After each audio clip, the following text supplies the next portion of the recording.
Hey everybody, Edo here, and today I wanted to start a new type of League video called Indie Lessons, and these are lessons I've learned from previous games or projects or groups or companies that I've worked for or with or what have you, where I've learned some really impactful lessons that I've applied to indie game development, board game development, video game development, all that stuff. And so I'm going to go way back in time to Wolverine Soft. Wolverine Soft was an organization that I started at the University of Michigan when I was a young lad, and still exists today. It's something that I'm quite proud of. But back before I went to the University of Michigan, I loved games, I played games, that's what my life was about. And I was thrilled to be going to such a big school. They must have so many groups and clubs and people doing stuff with games, making them, playing them, whatever. And we got this, I think it was called Synergies or some campus mailing that listed all the clubs. And I was like thrilled, looking for the game clubs and looking and looking and looking, and ultimately found that the only one was the Dr. Mario Club, where people got together and played Dr. Mario. Interesting, but disappointing. And so, still heading off to school, went to Michigan, and was lamenting about this pretty soon in. I mean, maybe 2-3 weeks into school, in one of my classes, and some kid was like, "Well, why don't you just start a club?" And I was like, "Start a club? What do you mean?" He's like, "Well, you get 5 people, they sign some paper, and then you can have a club. That's how this works at school." And I was like, I should do that. Now, little side comment, as a kid, I started a bunch of little businesses, so I was sort of used to that kind of thing. I had a catering service, I had a snow shoveling service, I cleaned houses, I just did lots of stuff to make money to buy games. That was sort of my track. Figure out a way to get money to buy games. But anyway, so I said, let's do it. And I started Wolverine Soft with Mike, Jay, and a number of other people, and it was for design, research, playing of games, and big dreams and aspirations to make some games. And we started on a game that freshman year called Crisis Wolverine Insurrection Green, where it was sort of a throwback RPG based on MSU taking over Michigan, all that stuff. And we started working on it, and very soon I discovered lesson number 1, right? And that's how hard it is to motivate people to do stuff when you're not paying them, or they have other things going on, exams, other activities, curriculums, the sort of soft motivation skills you need to get people to work with you on something you care about. And you start in elementary school and high school, getting used to this idea, but it's totally different when A, you really want the outcome. This isn't some school project. You really want to make a game. And B, people really have other things to do. And boy, when people aren't being paid to do something. I remember my first job at Mind Control. That wasn't my first job, but my first job where I had a development team working with me, and just the realization that people were working both because of the desire to work, but also because they were getting paid to do a job, and therefore they should do it. But, so, you're working with a team, probably not getting paid. Maybe they're getting paid, probably not particularly well, and they also probably have another job or whatever. And so there are some key things to keep in mind when trying to motivate people with soft skills. Hard skills being, this is your job, I'm your dad, whatever, you got to get it done. Soft skills being like, hey, please, thank you, that kind of thing. So one, and motivating it. So the biggest thing to keep in mind always is you really need to just understand the other person. Everyone is motivated by different things, right? Some people, there are categories of people who are motivated by money or passion or fun or camaraderie, right? There's all these different ways to engage and motivate people, but you really need to think about and understand what it is that motivates this person. What motivates Joe? What motivates Susan? What motivates Carl?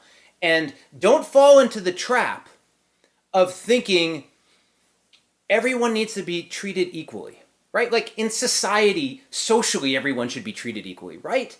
But on a project, when you're dealing with different people, you need to understand what gets them excited, what's hard for them, what's easy, right? The way you treat somebody who's a veteran, tenured, salty 15-year salty developer is totally different than how you might treat an intern or somebody new, right?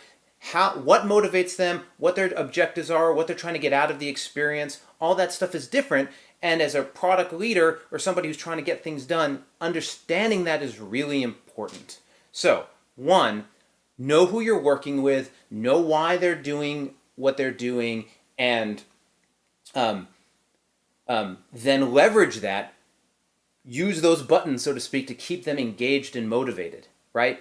It sounds like, I don't want to call it, like, you might say manipulation, right? It's not manipulation, it's just appreciating who the person is, right? And one of the ways you do that is like spending time with them, getting to know them, asking them about things outside of the project, right? Don't become a project-only conversation.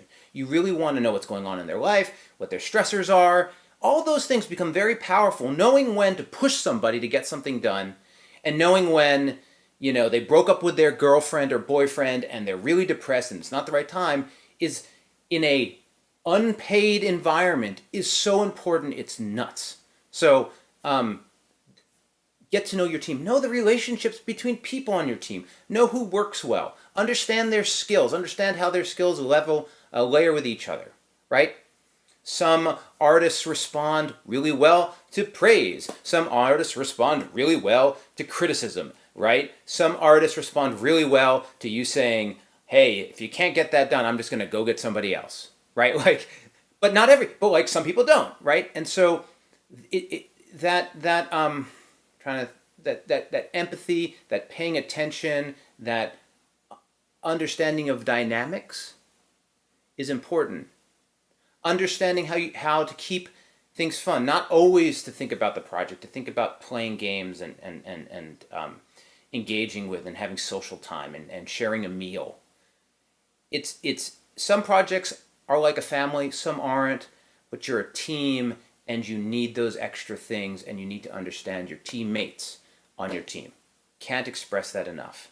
And that's just your artist and your designer or like, that's also the person who lets you into the building every day early, who doesn't have to be there. That includes the manufacturer in China, right? Spending time to understand their perspective and engage them in what you're doing is invaluable at all levels. And mind you, just as valuable in a real job too. Take that skill into the real world where people are getting paid, but it's still helpful, okay? So I learned those lessons working with young kids in college with 7,000 other things to do that may or may not have been more important than what I was doing, okay?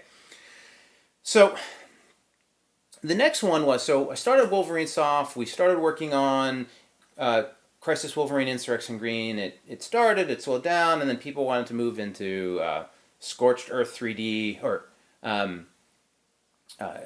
Scorched Earth, which was, can't remember, Scorched Earth 3D, which Wendell Hickens sent me a note and was like, you can't call it that, so it turned into Burnt Planet 3D. But anyway, it didn't get off the ground. And the organization grew and grew. More people were involved. I was the president running it, setting all the different activities, etc. But then my junior year, I actually lived in Japan for a year and I left. And so that was actually the first time that other people had roles within the organization, but somebody was sort of nominated to be president. And at the time, there were two guys who were interested. One who, felt like the natural fit to me, and another guy who was an engineer who was interested as well. But, we got along, but we just had different perspectives on things, and I went with Phil. But so I'm in Japan, and then Phil had to stop for a reason, and Paul said, "Well, I can be president." And I was, I thought about it, and it wasn't my choice exactly, but I was like, okay, yeah, sure, fine, do that, run the group, and I'll be back senior year, and I'll take back over. So that was the plan and my understanding of it. As we got to the end of the year, Paul essentially wrote me this note that was about why we should have elections, why I shouldn't come back and just be president and run the organization that I started and spent as like the core of my being for 2 years, but we should have an election. And mind you, the group grew a lot while I was gone as well. It was on a nice trajectory. So there's a lot of people who had never even met me. And he wrote me this letter about, is it a is it just you want to do Wolverine Soft your way and it's your thing, and when you leave college it's going to be gone, or do you want it to be this thing that lives and grows and has people stepping up and turns into an organization and lasts for much longer than that? And it was this really hard moment for me. It was this really hard moment because I sort of like you're opening up the opportunity to not win, right?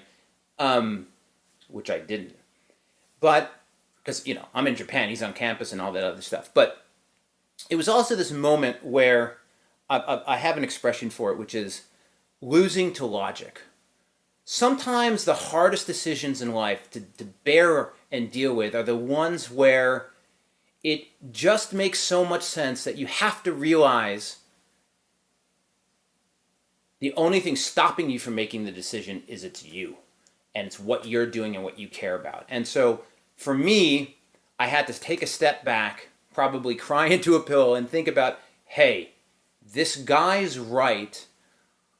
Despite how much I just want to go back and I don't want to deal with any of this and be in charge of the project and be in charge of the organization, more than that, I want it to last as long as possible. And so elections are the way to do that, even though I'm opening up the possibility that I don't get it. And I could have just said no. I mean, at that point, I probably could have just said no. I'm going to come back and I'm going to run the org. But I didn't. And I lost. And I wasn't president my senior year. But that idea of taking a moment when somebody's really making a convincing case, taking the time to recognize how you're having a visceral reaction to something and taking a step back and just looking at it and making the right decision. That being able to do that, being able to reflect is really important. So sometimes you just need to lose to logic. Like sometimes, despite how frustrating it can be, make the right decisions when you recognize it and don't let your emotions overhaul it. Another one, I tend to react poorly to change.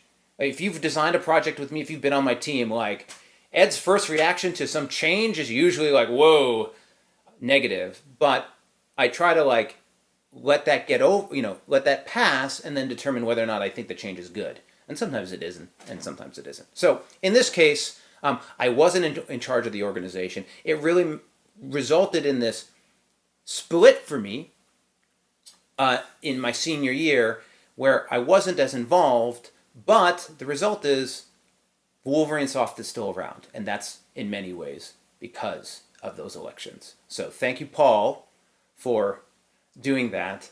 And it also represented me deciding that what I was going to do my senior year was finish Crisis Wolverine Insurrection Green. Like I was going to get that. I was going to make a game and it was going to be real. And I had been running the organization and I wanted to get something done.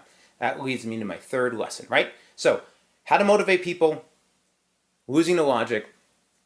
And the last one, and it sort of ties into that losing the logic and early things you learn in a project, but it's a little different, which is, so we're working on this role-playing game, and it's moving forward. It's super exciting. It's awesome, but we're about halfway through the year, and we're not done.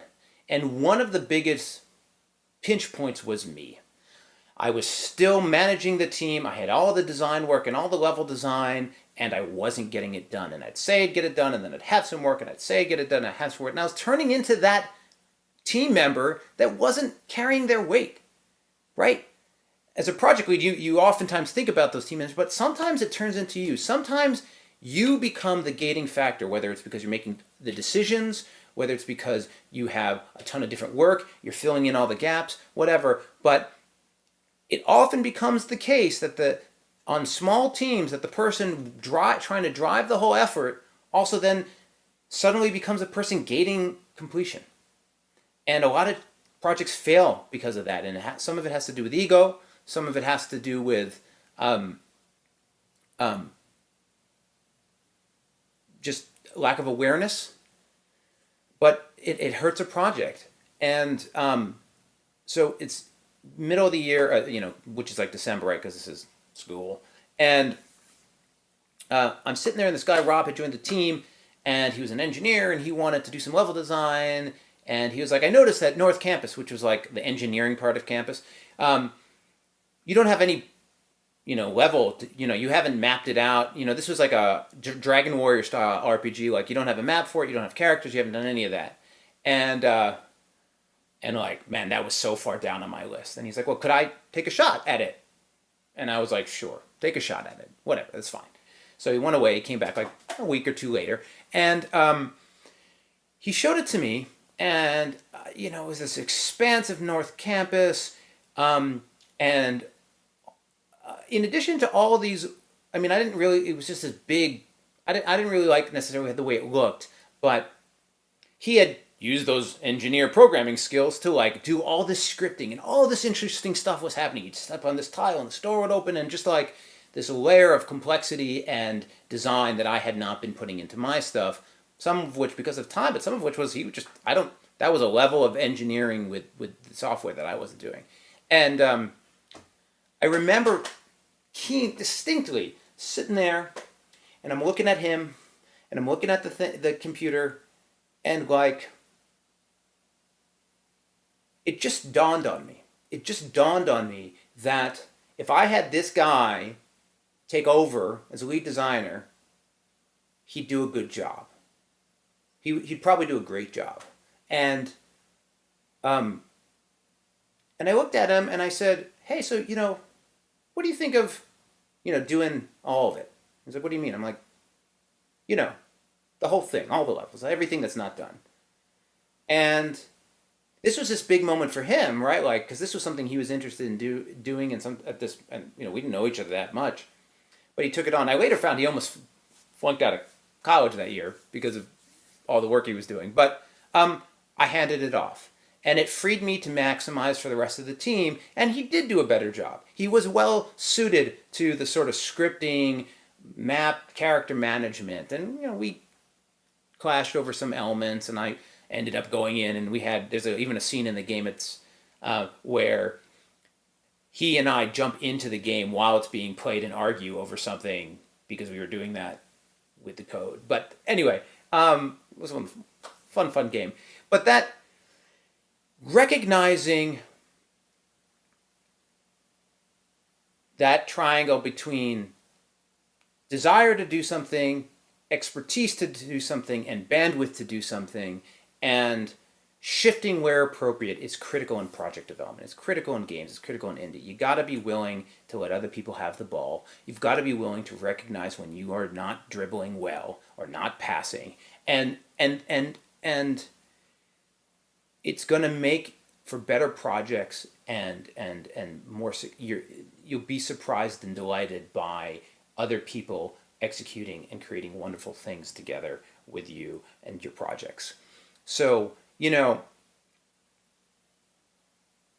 dev is tough, lots of moving parts, but you need to keep a motivated team, right? You need to pay attention when the writing's on the wall, you need to listen to logic, and you need to be aware of the situation and what you can do and you can't do, and think about, there's that triangle of budget, scope, and time, right? Where, you